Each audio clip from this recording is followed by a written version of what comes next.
Yo, écoute-moi bien, parce qu'aujourd'hui, je te dis combien j'ai gagné en mars et on se fait un petit bilan ensemble de ce mois-ci. Bon, comme tu le sais, si t'as regardé ma vidéo précédente, moi en gros, je me suis lancé le défi en 2022 d'arriver à faire 5 000 $ de chiffre d'affaires grâce au Web3. Et là, bah on est au mois de mars, alors voici les chiffres. Alors, c'est le moment où je sors mes notes parce que je veux pas te raconter de conneries. Et donc, du coup, par rapport au freelancing, j'ai fait 2 614 $ ce mois-ci. Grâce au Play to Earn, 333 $, du coup pour un total de 2 947 $. Et ce qui nous amène du coup à atteindre environ 59% de l'objectif que je me suis donné.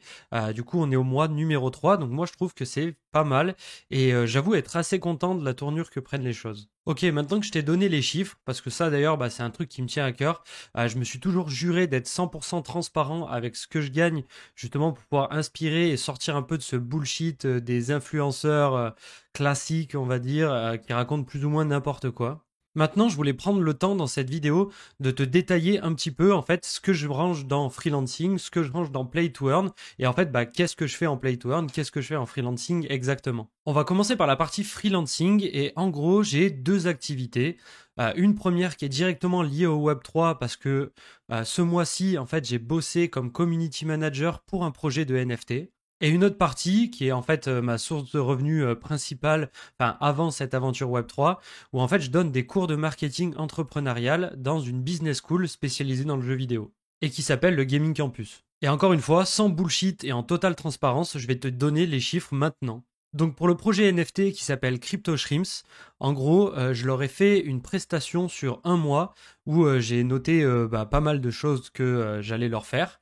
Et pour ça, je leur ai facturé 2 000 € la prestation d'un mois. Sachant que j'avais calculé un petit peu au préalable que ça allait me prendre entre 1 heure et 2 heures par jour. Bon, des fois, en vrai, je dépassais un petit peu parce que, ben, généralement, je sous-évalue un petit peu le travail que j'ai à faire. Et là, si tu veux comparer avec un salarié et te rendre compte de ce que ça fait à l'heure, bah, je te laisse faire le petit calcul. Et côté Gaming Campus, bah, je donne des cours. Donc en fait, je leur facture au nombre d'heures de cours que je donne. Et là, bah, j'ai un forfait avec eux de 60 € de l'heure de cours donnée. Et c'est là que tu vas me dire, Quentin, 60 € de l'heure, c'est un petit peu abusé, mon frère. Et moi, je vais te répondre que pas du tout, en fait. Si tu veux, en fait, 60 € de l'heure, c'est bah déjà c'est du brut.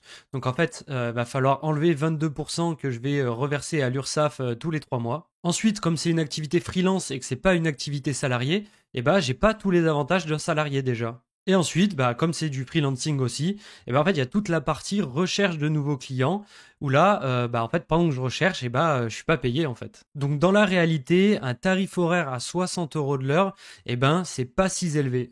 Donc ça, c'est une habitude en fait qu'il va falloir que tu prennes. En gros, moi, à chaque fois que je vais parler de chiffres, je vais parler de montant brut. Et généralement, si c'est des dollars, je les laisserai en dollars. Et si c'est des euros que je gagne, je vais les convertir en dollars. Parce que bah, dans cette histoire de Web3, Play to Earn, etc., on va tout le temps quasiment prendre la référence du dollar. Et moi, je trouve ça plus pratique. Et côté Play to Earn, comme je viens de te le présenter, et ben le mois dernier, si tu as bien regardé sur mon Discord, j'avais noté 450 $. Et là, que seulement 333 $. Ça me fait même bégayer. Et ça pour la simple et bonne raison que le marché des cryptos est vachement à la baisse en ce moment et que moi, bah, j'ai pas investi plus et je n'ai pas non plus étendu le nombre de play to earn auxquels je jouais. Donc en fait, de mon côté, bah, je suis resté vachement constant sur ma stratégie. C'est un petit peu le rythme de croisière pour l'instant.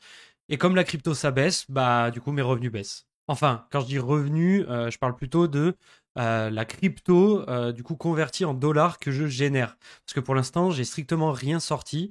Et en fait, mon plan, c'est simplement en fait de réinvestir ce que je gagne justement pour faire grossir la machine jusqu'à ce qu'elle soit suffisamment grosse.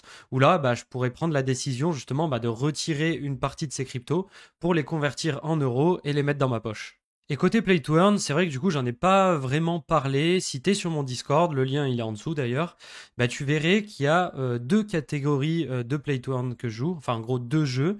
Il y a le premier c'est Axie Infinity et le deuxième c'est Gods Unchained. Et pourquoi seulement ces deux-là? Parce que, en fait, pour l'instant, dans l'écosystème Play to Earn, bah, c'est les deux seuls que moi je trouve suffisamment solides et intéressants pour qu'on puisse vraiment jouer dessus et que ce soit pas simplement une machine à cash un petit peu random où on est du coup des chances de perdre tout notre argent. Là, ce sont deux projets solides qui, je pense, ont un avenir et qui permettent d'avoir un revenu assez stable en fonction du skill que l'on a. En vrai, côté Play to Earn, il y aurait encore 10 millions de choses à dire. Si tu veux en savoir plus, check une vidéo de Lowello. Tu peux taper dans YouTube Lowello Play to Earn. Il a fait une super vidéo dessus. Moi, j'en parlerai plus en détail dans une autre vidéo. Mais le truc que je voudrais que tu retiennes dans cette vidéo, c'est que si un projet paraît trop beau pour être vrai, c'est généralement qu'il est, et que du coup, c'est un projet de merde.